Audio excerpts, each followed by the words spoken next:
Kollywood hero Vijay తన నట ప్రయాణానికి ముగింపు పలుకుతూ తీసుకున్న నిర్ణయం ప్రస్తుతం భారతీయ సినీ రాజకీయ వర్గాల్లో పెను సంచలనంగా మారింది. తమిళనాట మాత్రమే కాకుండా దేశవ్యాప్తంగా భారీ ఫాలోయింగ్ ఉన్న ఆయన తన 69వ చిత్రం జననాయగన్ తర్వాత వెండితెరకు శాశ్వతంగా వీడ్కోలు చెబుతున్నట్టు ప్రకటించారు.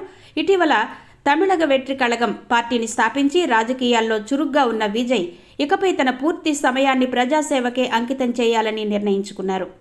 మలేషియాలోని కౌలాలంపూర్లో గల బుకిట్ జలీల్ స్టేడియంలో డిసెంబర్ 27, 2025న నిర్వహించిన జననాయగన్ ఆడియో లాంచ్ వేడుక ఒక చారిత్రాత్మక ఘట్టంగా నిలిచింది.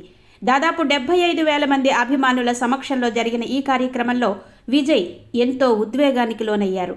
తమిళనాడు భవిష్యత్తు కోసం సినిమాలకు రిటైర్మెంట్ ప్రకటిస్తున్నానని విజయ్ స్పష్టం చేశారు. ఇదే నా చివరి సినిమా, ఇకపై మీకోసం మీ సేవలోనే నా జీవితం అంటూ ఆయన చేసిన వ్యాఖ్యలు అక్కడికొచ్చిన వారందరినీ కన్నీరు పెట్టించాయి. జననాయగన్ చిత్రం 2026 జనవరి 9న సంక్రాంతి కానుకగా విడుదల కానుంది.